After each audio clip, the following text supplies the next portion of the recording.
chiede sempre, ecco forse è questa la parte peggiore diciamo della partita di oggi. Sì, ma non eravamo partiti neanche male secondo me, perché l'approccio era stato buono. Poi dopo il rigore, il gol preso, non lo so, ci siamo un po' nervositi mentalmente, i ragazzi non mi sono piaciuti.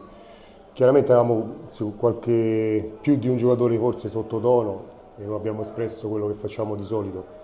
E questo sicuramente ci deve servire da lezione, no? Un bel bagno di umiltà per affrontare poi quello che sarà il proseguo del campionato nel modo giusto, compreso i playoff. Però prendiamo per buono quello che c'è da prendere per buono, insomma, non ci facciamo la testa e pensiamo a fare solo quello che dobbiamo fare. Ecco mister, l'altra domanda che volevo fare nel finale ha mandato dentro diciamo un po' tutti, però ciò che volevo chiederle è di a chi te non sia neanche scaldato, come mai questa scelta ha un problema oppure una decisione No, tecnica? no, durante il riscaldamento ha sentito un risentimento muscolare e quindi chiaramente non abbiamo rischiato. Ecco, altro tema della partita di oggi è appunto come abbiamo già parlato è anche la questione dell'atteggiamento. Quel gol che a rivedere le immagini sembrava fosse entrato, quello di Ruocco, può essere quella la scintilla che vi ha portato a innervosirvi?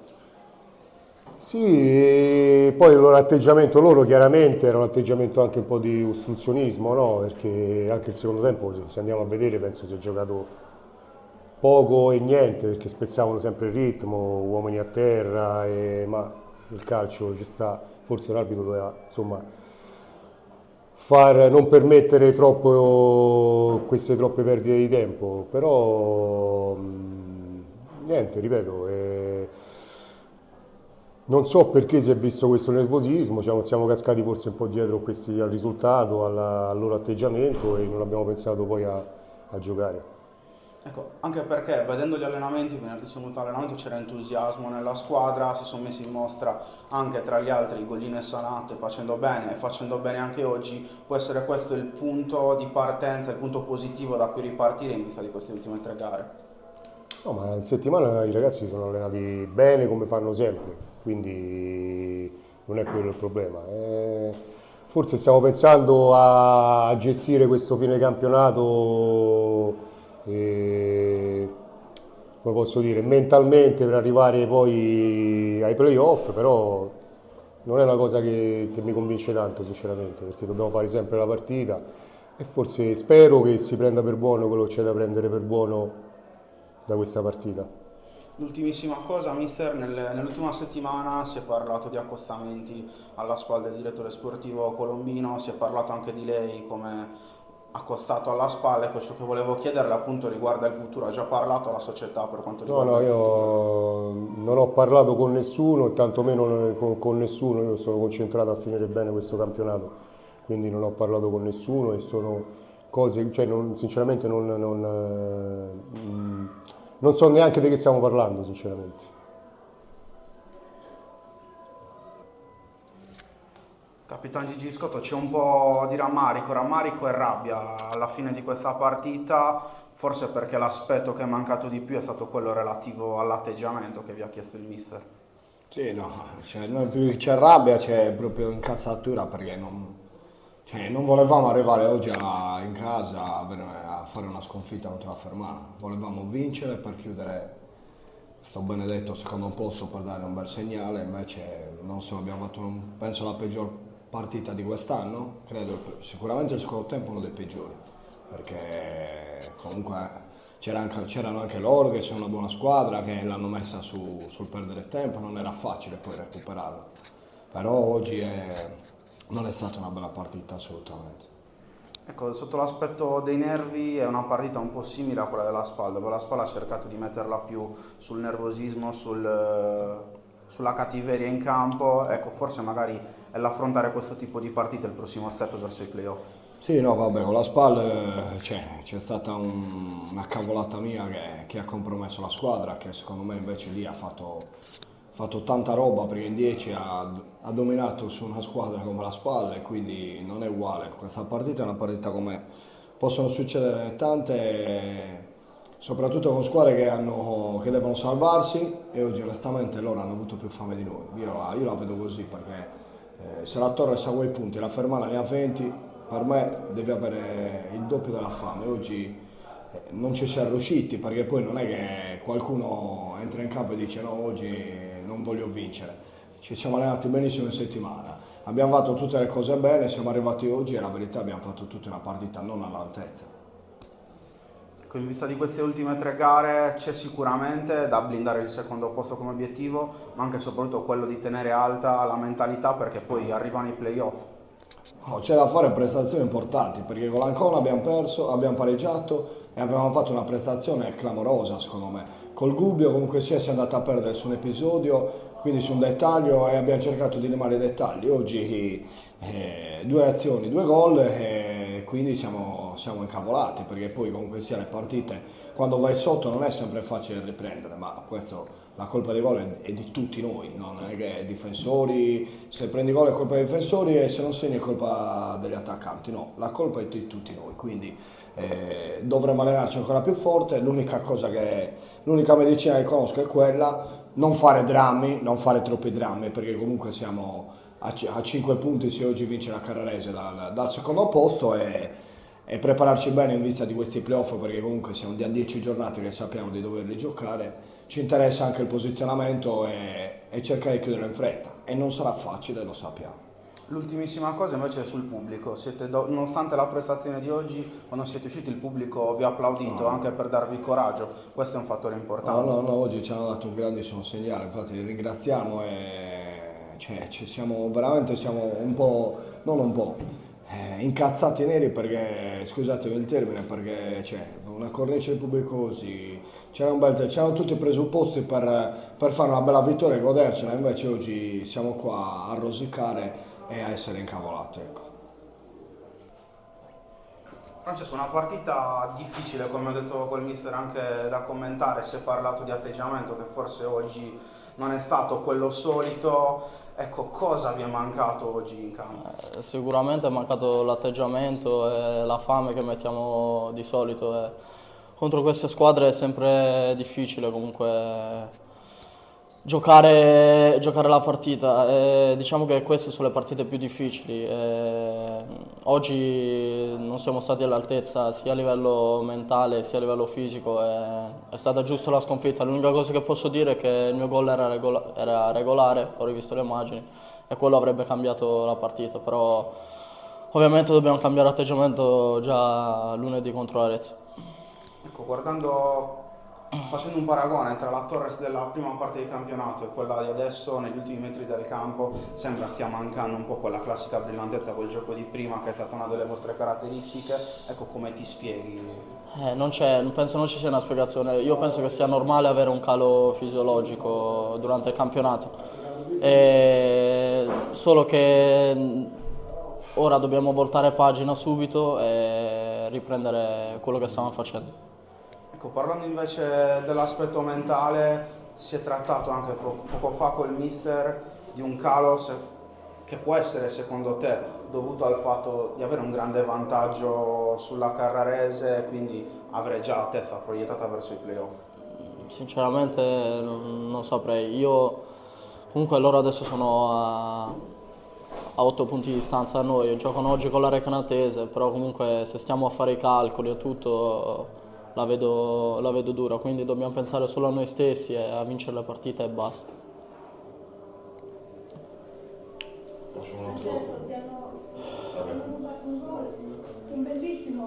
Un bellissimo gol, infatti ci ho rimasto un po' male. Poi io lì dal campo non ho ben visto, non avevo ben visto se la palla fosse entrata o meno, poi ho rivisto le immagini ed era dentro, quindi peccato.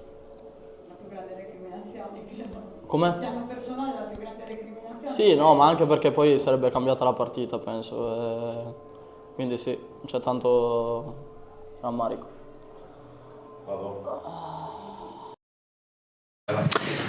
Buonasera mister, Carlo Forciniti, Corriere dell'Umbria. Ha preso tra virgolette in mano l'Olbia da soli pochi giorni. Le chiedo le sue sensazioni rispetto a questa partita e anche in ottica futura, cosa potrà provare a dare da qui alle prossime settimane. Grazie. Diciamo che, tanto buonasera, stato un giorno e mezzo che ho la squadra in mano. Devo dire che stiamo facendo anche una buona gara, avevamo pure creato le situazioni, siamo stati pure all'inizio più pericolosi di loro, non siamo riusciti a finalizzare l'occasione. Ovviamente giocavamo con una squadra importante, se noi le nostre difficoltà, sapevamo che potevamo andare incontro alle nostre difficoltà. Abbiamo preso 2 gol evitabilissimi, addirittura il secondo su una palla nostra, e vai su 2-0. Il calcio di rigore secondo me è stato qualcosa di scandaloso, perché secondo me che un rigore non c'era. Ovviamente vai sul 3-0, stai contro una squadra del Perugia e cambia tutto. Già è difficile sull'1-0, figuriamo il 3-0. Però i ragazzi secondo me hanno fatto una buona gara, non hanno mai mollato, si sono proposti, hanno cercato il gol in diverse occasioni, sono andati a fare duelli. Sì, il tempo è poco, però lo spirito è quello giusto. Adesso sta di qua, stare a dire su una partita persa 3-0 sembra pure una barzelletta, però io i ragazzi li ho visti entrare con la voglia di fare risultati, è quello che mi accontenta. Ovviamente da qui alla partita prossima, che è il Pescara, avremo 7 giorni per preparare la partita, sicuramente potremo stare meglio, capire magari quello che voglio io, e ci sono 3 finali, come erano 4 prima, oggi 3, però ovviamente non si può più sbagliare.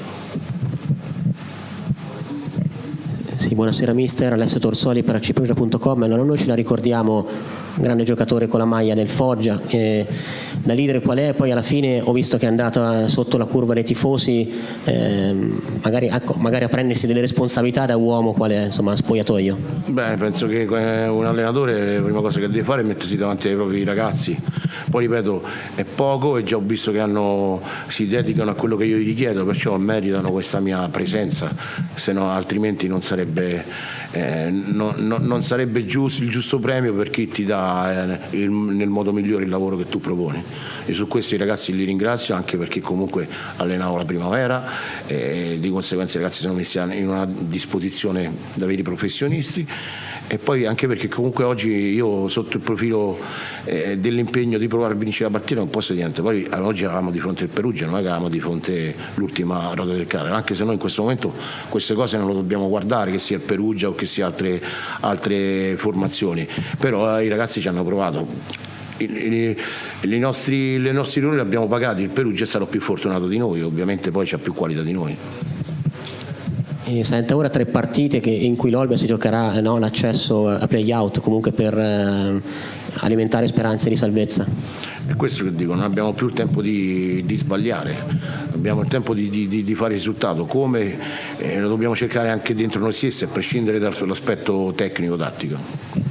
Senta, una valutazione sul Perugia come le è sembrata rispetto alle altre squadre che ha affrontato? Beh, guarda, io il Perugia l'ho visto e anche prima è una squadra che comunque gioca molto bene, ha una qualità, secondo me la squadra era fatta per fare un campionato anche diverso da quello che è attualmente, una squadra che doveva stare secondo me a combattere ancora oggi per vincere il campionato. Ha giocatori di qualità, ha una struttura fisica che le altre squadre non hanno. Ovviamente la partenza non è stata brillante, ma in questo momento giocano anche bene, hanno qualità. D'altronde ho visto una bella squadra. Che vogliamo dire del Pescara? Adesso, anche se io sono concentrato sulla mia, però il Perugia si sapeva che è una squadra di qualità. Secondo me attraverso i playoff può anche trovare la categoria che gli appartiene più, anche al tipo di squadra che ha.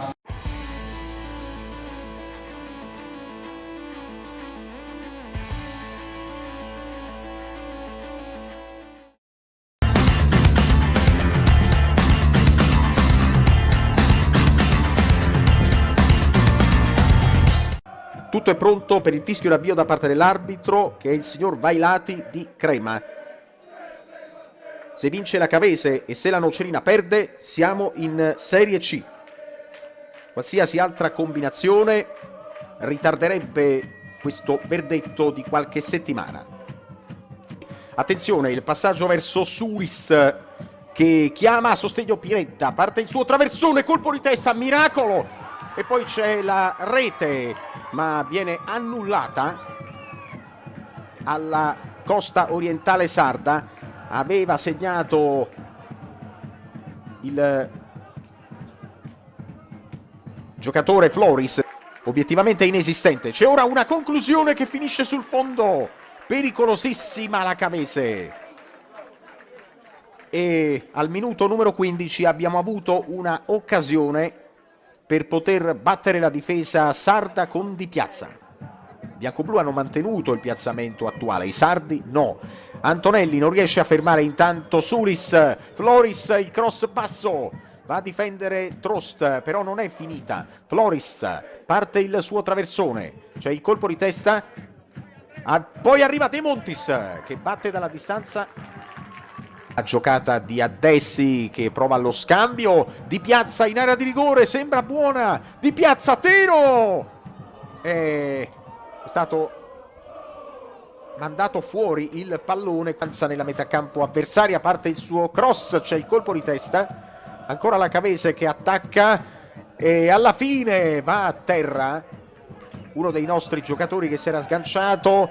Ora palla recuperata da Kabiddu, Ladu, la sua conclusione, finisce sul fondo con la deviazione però, e propone un cross da lontano per Sulis, al centro Buschiazzo, attenzione, il portiere va in uscita e viene anticipato. De Montis, il tiro di De Montis deviato, Boffelli para ed evita il possibile angolo. Affida a Addessi, poi Di Piazza, attenzione Di Piazza, prova a difenderla, cerca l'inserimento di Tropea sulla sinistra, ma c'è stato l'ottimo anticipo nell'ottica della corsa al primo posto e finisce la prima frazione di gara. È stato un primo tempo ben giocato dalla costa orientale sarda parte ed ecco che si comincia con il primo calcio al pallone che viene dato dalla Cavese. Il suggerimento è stato a favore di Addessi che ha chiamato in causa Tropea, poi De Rosa, rilancio, quindi il passaggio di Addessi per Di Piazza, tiro, rete! La Cavese è passata in vantaggio con Di Piazza, ale ale ale ale ale ale ale, bum bum bum bum bum bum bum. Al secondo minuto del secondo tempo il lancio precisissimo da parte di Addessi per Di Piazza, ancora 0-0 tra Nocerina e Cassino.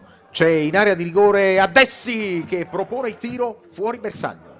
In area di rigore ne esce, chiama a sostegno Tropea, il cross, colpo di testa di Antonelli, fuori.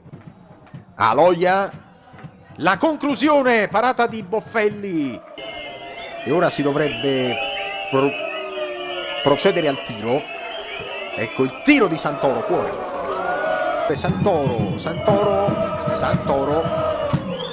contro Buschiazzo, parte il traversone, taglia l'area di rigore, campo della Cavese, fa partire un passaggio, attenzione perché c'è la parata di Boffelli sul tiro di Santoro, ha tenuto la porta inviolata anche in questo caso Boffelli, però ancora Santoro, prosegue Santoro, Naguel 1-2, Santoro, e quindi ci sarà una punizione a favore della Cavese.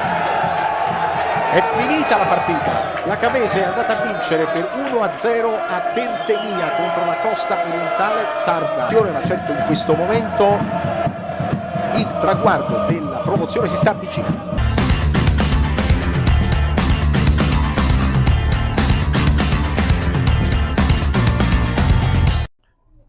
I ragazzi hanno fatto una gran partita, a tratti sembravano loro i primi in classifica, quindi non gli si può rimproverare niente, al cospetto di una squadra molto importante, abbiamo tenuto testa e abbiamo dominato il gioco a lunghi tratti, però il calcio è che quando giochi contro la prima in classifica, mezza sbavatura, può capitare che la paghi carissimo, oggi è successo quello.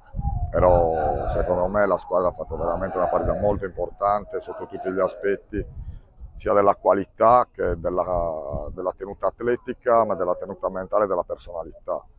Oggi secondo me si è visto il lavoro di tutto l'anno, la squadra che è partita senza un obiettivo preciso ha dimostrato di poter giocare alla pari contro una squadra costruita per stravincere il campionato.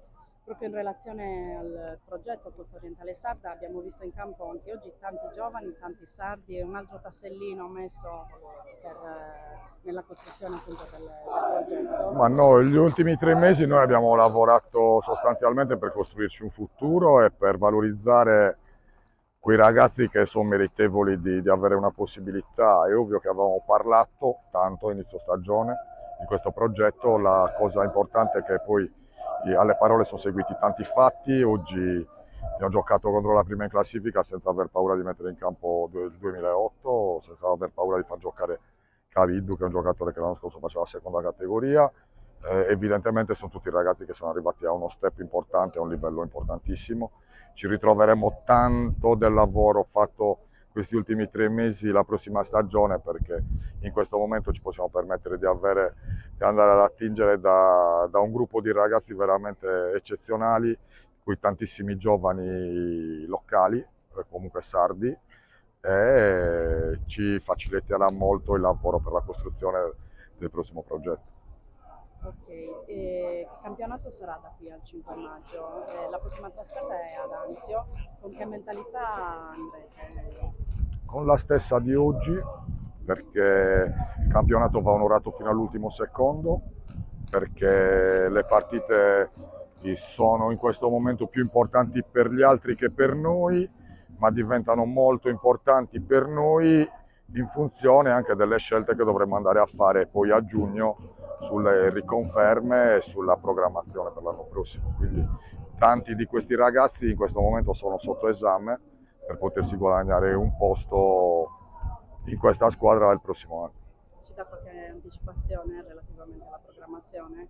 Ma sì, la programmazione sarà incentrata sulla crescita esponenziale ancora del settore giovanile e sull'inserimento in pianta stabile in prima squadra di tutti i profili che riterremo promettenti, che possono avere magari la possibilità poi di andare a fare professionisti. Penso che oggi abbiamo fatto una grande gara, era da tanto che non vedevo la squadra giocare così, forse abbiamo fatto una gara come quelle di inizio campionato oggi. Purtroppo loro hanno una grande squadra con grandi giocatori che con le poche occasioni che hanno avuto ci hanno punito. Però a parte il risultato sono felice della gara fatta. Una cosa che è sembrata intraprendente soprattutto nella prima parte, nella prima frazione di gioco, poi la doccia fredda al 46esimo, cosa è successo? I 2 grandi giocatori hanno fatto 2 grandi giocate, magari in difesa potevamo uscire un po' meglio sugli uomini, però purtroppo abbiamo subito quel gol e non siamo riusciti a farne altri. Da qui al 5 maggio quale sarà la mentalità che metterete in campo per portare a termine il campionato? La mentalità è quella sempre di vincere tutte le partite per comunque concludere alla meglio il campionato e continuare a divertirci. Ad Anzio cosa ci aspetta? Ad Anzio una gara tosta perché loro comunque si devono salvare. Noi daremo come sempre il 100% e andremo lì per vincere.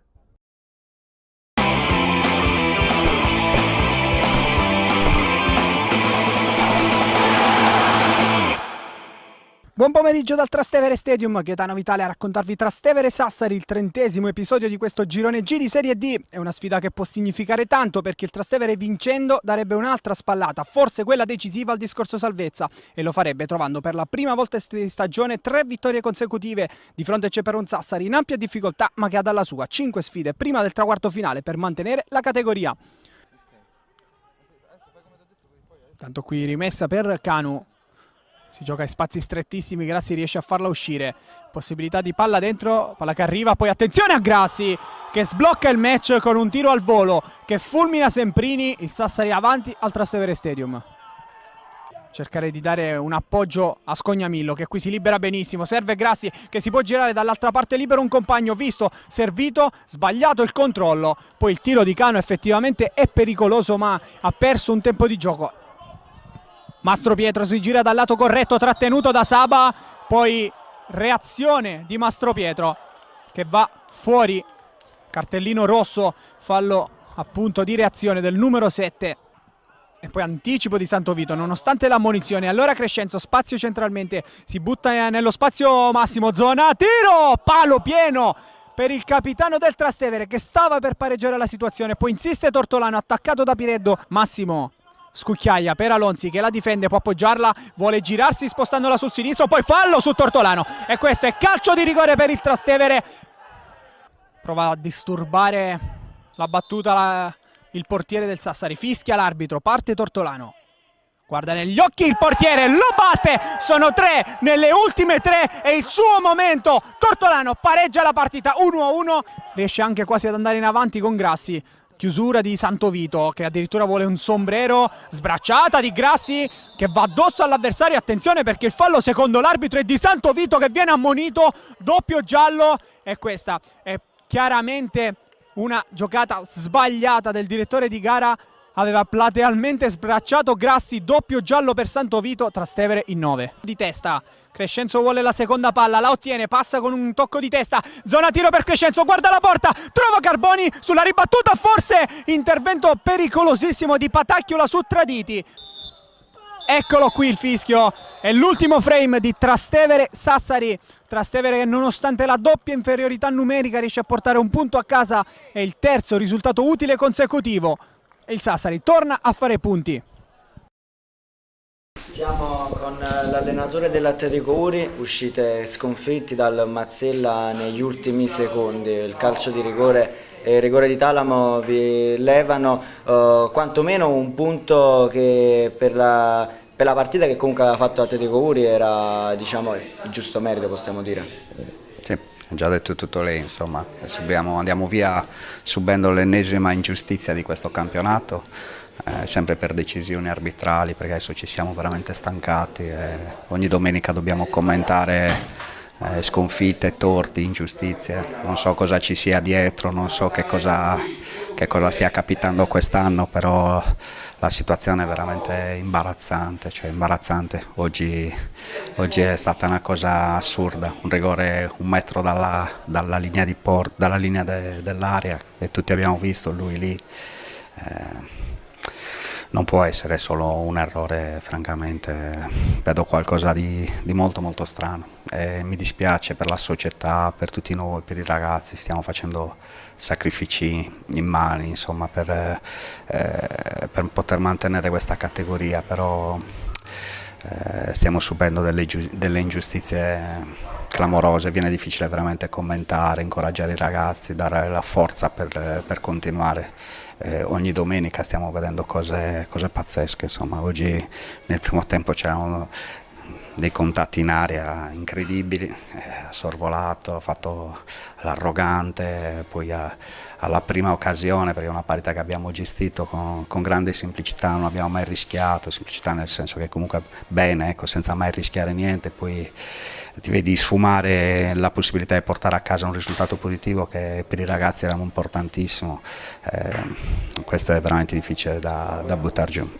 Mister, in tutto questo però va detto che comunque avete disputato quasi 70 minuti in superiorità numerica, forse l'avete gestita bene la partita, sì, sicuramente, ma non avete sfruttato questo particolare? No, noi abbiamo creato tanto, se poi ci sono i contatti in area e il rigore non ce li dà, vuol dire che non è che non l'abbiamo sfruttato, è l'arbitro che non ha dato un rigore. Noi abbiamo gestito la partita, è vero, in superiorità numerica, ma contro una squadra molto molto forte, senza mai rischiare, creando occasioni, quindi il dovere l'abbiamo fatto a pieno, i ragazzi hanno fatto quello che dovevano. Poi ripeto, questa decisione finale è un qualcosa di veramente difficile da buttare giù. Sicuramente, l'ultima domanda almeno per me, una partita sicuramente maschia in campo, con molto nervosismo, gestita sicuramente con un metodo di giudizio che non è i soliti arbitraggi che vediamo. No, ho visto un arbitro in difficoltà in tutta la gestione della partita, poi lei sa benissimo che se tu hai ma neanche autorità, insomma autorevolezza soprattutto nel saperti porre con i ragazzi, la partita la gestisci tu, la indirizzi tu, se sui binari della correttezza. Ecco, lui ha innervosito i ragazzi, ha innervosito i giocatori, poi è venuta fuori una partita maschia per alcuni versi, insomma anche sopra le righe, come ha detto lei, però lì è sempre demerito dell'arbitro. Le due squadre hanno dato battaglia come è giusto che siano, due squadre volevano fare il risultato con obiettivi diversi ma con la stessa voglia di fare il risultato.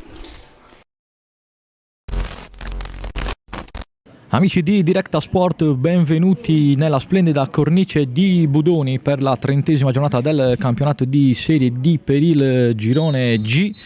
Vietato sbagliare per il Budoni se vuole tenere viva la fiammella che potrebbe divampare quantomeno nella salvezza, o quantomeno cercare di riuscire a passare per i play-out. A 10 con la numero 9 Sartor. Intanto nel frattempo c'è un'azione pericolosa per il Budoni che può andare alla conclusione, la effettua con un tiro improvviso Lancioni, pallone che esce di un soffio. Gruppo di giocatori si è fermato sul primo palo dove stava per infilarsi il pallone. Attento però Marano, ancora corner per l'esattezza di Casale. L'arbitro però non è dello stesso avviso, quindi ancora un campanile profondo verso Quintero. Può calciare Levé, lo fa dalla distanza. Levé, ancora un tentativo. Per ora però sembra essersi calato bene nella parte Dojaga. Il pallone sul secondo palo a centro dell'area di rigore, ancora pericoloso. Non arriva però nessuno all'impatto. Il Cinzia Albalonga con Maccari, non tira, la mette in mezzo.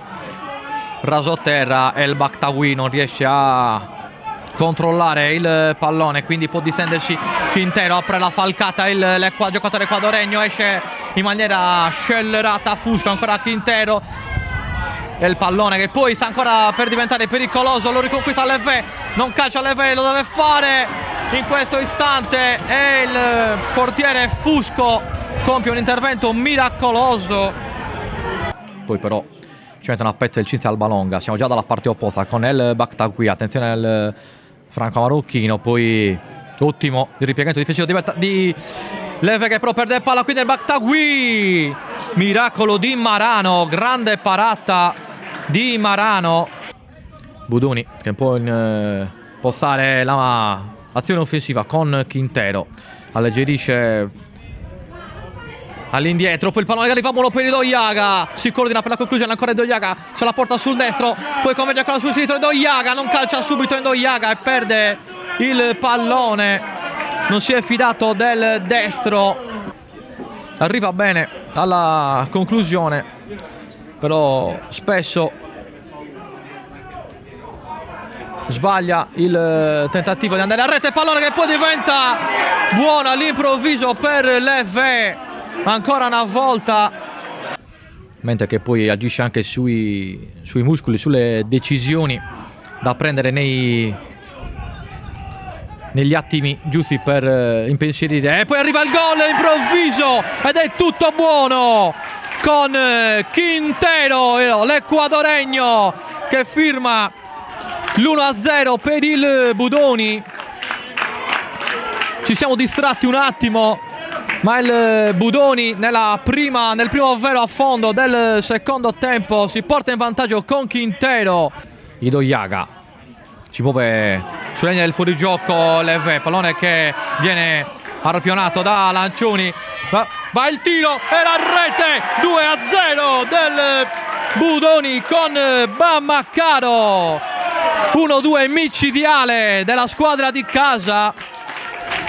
Rasoterra che bacia il palo con un giocatore del Cinzia Albalonga, l'arbitro però era a pochi passi, si è lasciato cadere secondo il direttore di gara il numero 10, quindi il Cinzia Albalonga che prova in avanti, attenzione il pallone diventa buono per Di Cairano, in mezzo per il Bakhtaoui.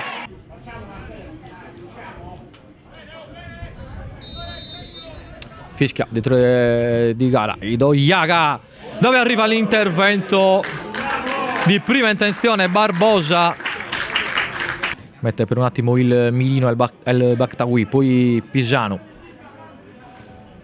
sulla destra, pallone cross al centro per Sartor che era solo, senza marcatura.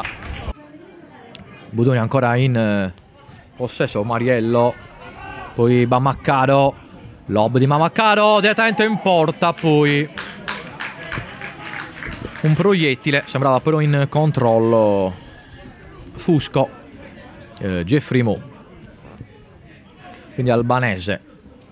Poi Cappai la mette improvvisamente in mezzo per Sartor, posizione buona, Sartor incespica sul pallone chiuso da Marano. Calzone, quindi ancora Maccari, raddoppiato il numero 11, riesce lo stesso a metterla in mezzo. Tocca in questo momento il primo pallone per Mauriello, se lo porta avanti con la testa, poi gioco di gambe di Mauriello. Tuskic dalla parte opposta, può calciare da lì e lo fa, il giocatore, arriva il gol ancora una volta di Quintero per la doppietta del Budoni. Ci ha provato Marinacci, se non andiamo errati, al tiro in porta. Va via ad una serie di avversari, poi però non riesce a costruire il Cinzia Albalonga. Attenzione però a Sartor, dietro per Cappai, arma il destro, raso terra, centrale però.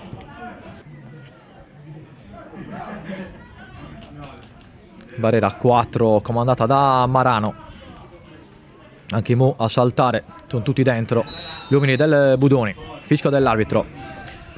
Va Cappai direttamente in porta e si distende sulla propria sinistra Marano.